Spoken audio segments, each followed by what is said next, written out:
El nombre ya está sobre la mesa, Raúl Asencio. Y lo que está pasando con él dentro del Real Madrid no es un simple episodio aislado ni una anécdota sin importancia. Es una historia que, poco a poco, se ha ido cocinando dentro del vestuario desde hace tiempo, una situación que ha crecido en silencio, casi de forma invisible para el gran público, hasta convertirse en un tema incómodo que ya muchos dentro del club prefieren no comentar abiertamente. Si eres del Real Madrid, probablemente ya has notado que algo no encaja del todo. Y no es casualidad. Porque cuando un canterano que parecía tener recorrido, opciones reales de asentarse en la dinámica del primer equipo y cierta continuidad de repente desaparece del mapa, sin una transición gradual, sin una explicación pública clara y sin un relato deportivo evidente que lo sostenga, es inevitable que surjan preguntas. Siempre surgen. Asencio ha desaparecido del foco competitivo. Así, sin ruido mediático, sin una comunicación oficial que aporte contexto, sin un motivo deportivo contundente que lo explique de manera transparente. Hace relativamente poco, su nombre aparecía con normalidad en las conversaciones internas como una opción válida para completar convocatorias, como un jugador que podía aportar en momentos concretos, que podía sumar minutos en rotaciones puntuales y que incluso podía ir creciendo dentro del sistema del primer equipo si mantenía una progresión estable. Tenía presencia en dinámicas del grupo, participaba en entrenamientos con cierta frecuencia y, sobre todo, transmitía esa sensación que en el Real Madrid siempre es determinante, la de ser un perfil con margen de crecimiento dentro de una estructura exigente. Pero hoy la situación es completamente distinta. Hoy no hay minutos, no hay continuidad, no hay una progresión visible y, lo más llamativo de todo, no hay señales claras de que el escenario vaya a cambiar a corto plazo. Y eso, en un club como el Real Madrid, donde cada decisión suele estar profundamente meditada y donde los roles internos se definen con precisión, rara vez es fruto del azar. Aquí, cuando un jugador desaparece de la rotación, casi nunca es por casualidad. Siempre hay un motivo, aunque no siempre sea evidente desde fuera.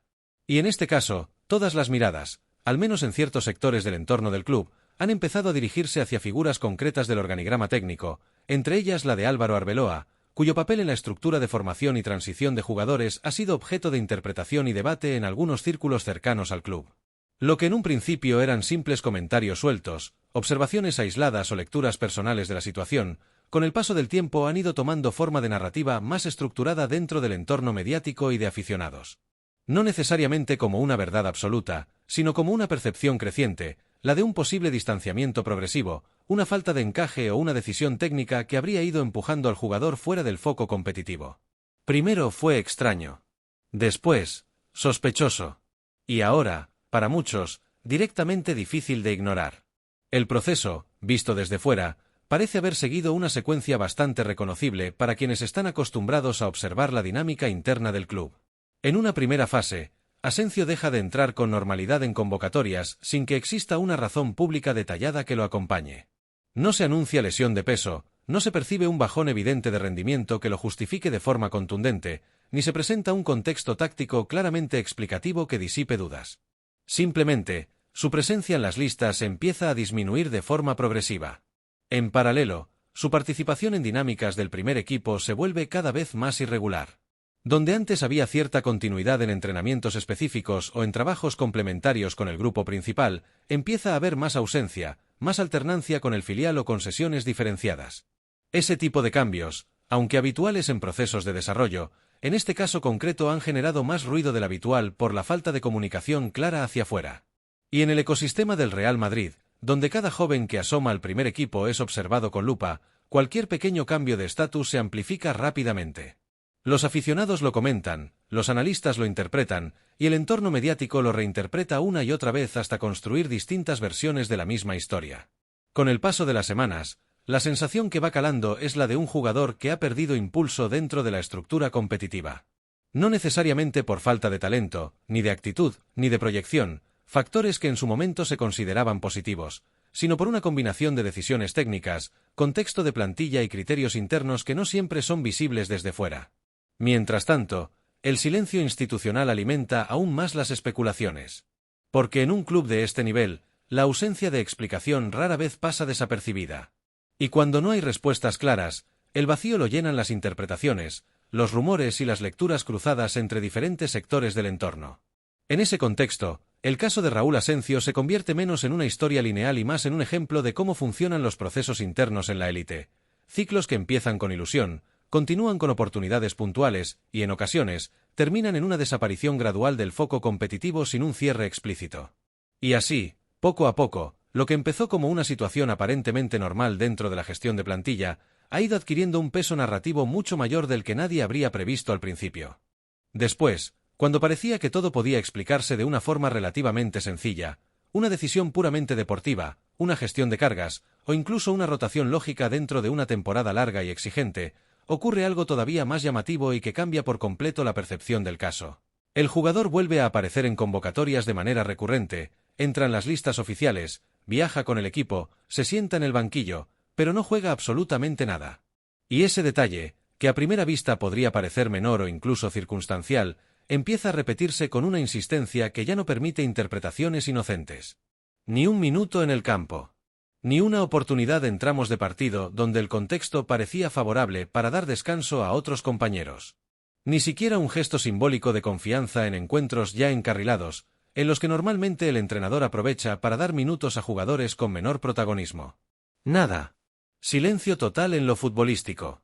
Y ahí, precisamente ahí, es donde el mensaje deja de ser ambiguo y se vuelve mucho más claro de lo que aparenta a simple vista. No cuenta. Porque en el fútbol de élite, y especialmente en un club como el Real Madrid, donde cada decisión está sometida a un escrutinio constante y donde cada gesto se interpreta como una declaración de intenciones, las decisiones no se leen únicamente por lo que se dice en ruedas de prensa o en declaraciones públicas. Se interpretan, sobre todo, por lo que se hace. Por los minutos que se conceden o se niegan. Por las oportunidades que se dan o se eliminan. Por la continuidad o la ausencia de continuidad. Y cuando un jugador aparece de forma sistemática en la convocatoria, pero nunca llega a pisar el terreno de juego, el mensaje interno es inequívoco, aunque nadie lo verbalice de forma explícita. No es prioridad. No entra en los planes principales. Ha perdido peso dentro de la estructura competitiva del equipo. Su rol, si es que existe, ha quedado reducido a una presencia testimonial, casi protocolaria, más cercana a completar la lista que a tener un papel real en la dinámica del grupo. Y en ese punto, el problema deja de ser estrictamente deportivo.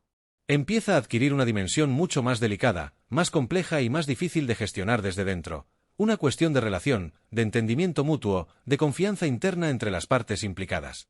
En el entorno del club ya se comenta, cada vez con menos discreción y con más naturalidad en ciertos círculos, que la relación entre Asensio y el cuerpo técnico no atraviesa su mejor momento. No se trata ya de simples especulaciones aisladas, sino de una sensación creciente que se va instalando en el ambiente. Se habla de un choque de ideas en la forma de entender el fútbol, de una desconexión progresiva entre lo que el jugador ofrece o pretende ofrecer y lo que el entrenador espera o demanda en ese contexto competitivo. Algunos apuntan a diferencias tácticas. Otros hablan de falta de encaje en determinados perfiles de partido. También hay quien menciona una pérdida de confianza gradual, construida no a partir de un único episodio, sino de una sucesión de pequeñas decisiones que, sumadas, han ido erosionando la posición del jugador dentro del grupo.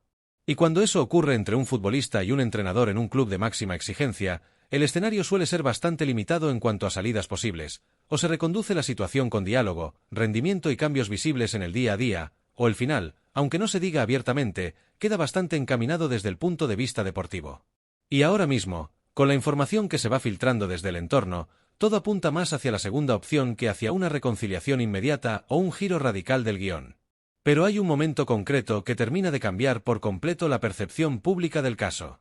Un instante muy específico en el que deja de ser un conjunto de rumores internos, comentarios de pasillo o interpretaciones externas, para convertirse en algo visible, directo, imposible de esconder o matizar fácilmente.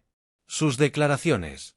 Ocurre a la salida de Valdebebas, en un contexto aparentemente normal, sin tensión evidente en el ambiente. Un periodista le pregunta por su situación, por su falta de minutos, por su papel en el equipo. Es el tipo de pregunta que, en circunstancias habituales, abre la puerta perfecta para aclarar, matizar o incluso suavizar cualquier tipo de narrativa negativa que se haya construido alrededor del jugador. Es la oportunidad ideal para bajar el ruido mediático, para transmitir normalidad, para mostrar calma, madurez y control emocional. Para enviar un mensaje de paciencia o de trabajo silencioso. Para proteger, en la medida de lo posible, la relación interna y evitar que el relato se descontrole. Pero no lo hace. Su respuesta no sigue ese camino habitual que tantos futbolistas utilizan en situaciones similares. No hay discurso diplomático. No hay intento de rebajar tensión. No hay explicación larga ni construcción de un relato que busque equilibrar percepciones. Al contrario, su respuesta es corta, fría, directa, sin rodeos, sin matices, sin intención aparente de suavizar nada ni de tender puentes con el entorno mediático o con la interpretación pública de su situación. Y ahí es donde el asunto da un giro definitivo en la lectura externa, porque esa frialdad no solo responde a una pregunta, sino que también comunica algo más profundo, distancia, incomodidad o incluso resignación. Que esa pregunta se la hagan a Arbeloa y ya está. Y con esa frase, aparentemente corta, se abre un escenario completamente distinto. Porque no es una respuesta cualquiera. Es una forma de marcar distancia. Es una manera de señalar que el problema no está en su rendimiento, ni en su actitud, ni en su trabajo individual, sino en otra parte de la estructura. Es tensión. Es incomodidad. Es un mensaje claro de que algo se ha roto. Y a partir de ahí, la situación no mejora, sino que se agrava. El ambiente alrededor del jugador se vuelve extraño, pesado, difícil de interpretar desde fuera pero evidente para quienes están dentro. No hay conexión fluida, no hay sensación de normalidad, no hay indicios de reconciliación cercana. Todo lo contrario, silencio, frialdad y una distancia que parece crecer con el paso de los días, de los entrenamientos y de cada pequeña decisión que se toma en el día a día del equipo. Porque en un entorno de máxima exigencia, cualquier gesto cuenta. Una ausencia en un ejercicio, una mirada evitada, una conversación que no se produce, una decisión técnica que se repite demasiado tiempo, todo empieza a leerse como una señal. Y cuando las señales se acumulan, aunque nadie las verbalice, el vestuario empieza a construir su propia narrativa interna. En un vestuario como el del Real Madrid, este tipo de situaciones no se quedan encerradas entre dos personas. Se expanden. Se comentan. Se perciben incluso en los silencios. Y, en muchos casos, acaban afectando al grupo en su conjunto, porque generan ruido, dudas y un entorno menos estable. No hace falta que exista un enfrentamiento abierto para que el impacto sea real, basta con la percepción de que algo no fluye como debería. A partir de ese momento, cada decisión se observa con lupa.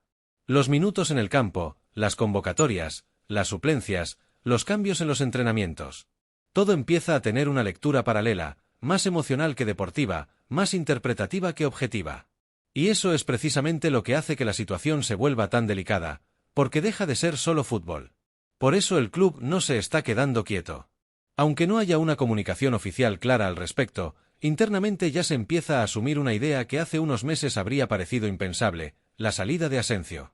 No como una posibilidad lejana o una hipótesis de mercado más, sino como una solución real que empieza a tomar forma dentro de los despachos.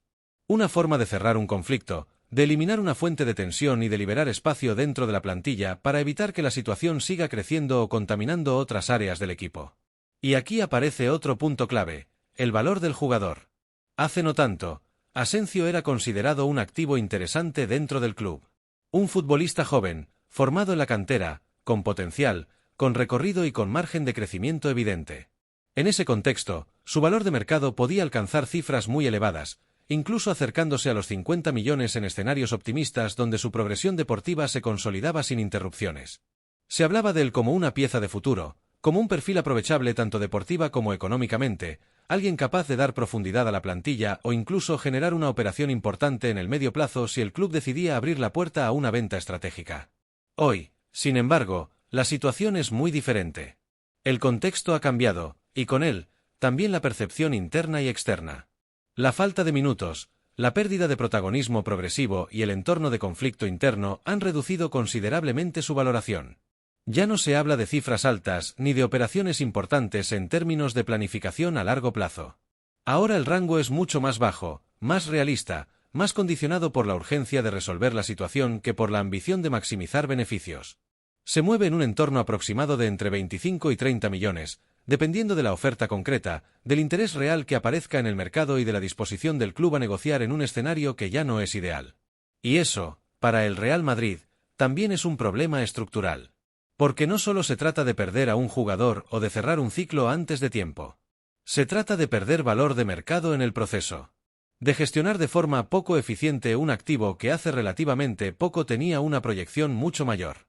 De dejar que una situación interna, probablemente evitable o al menos gestionable con más tiempo o mejor comunicación, termine afectando directamente a la planificación deportiva y económica. En los despachos, este tipo de casos siempre dejan una huella. No solo por lo que se gana o se pierde en una operación concreta, sino por lo que representan a nivel de gestión interna. Porque cada jugador joven que se devalúa antes de tiempo es también una advertencia sobre cómo se están manejando los tiempos, las oportunidades y las relaciones dentro del club.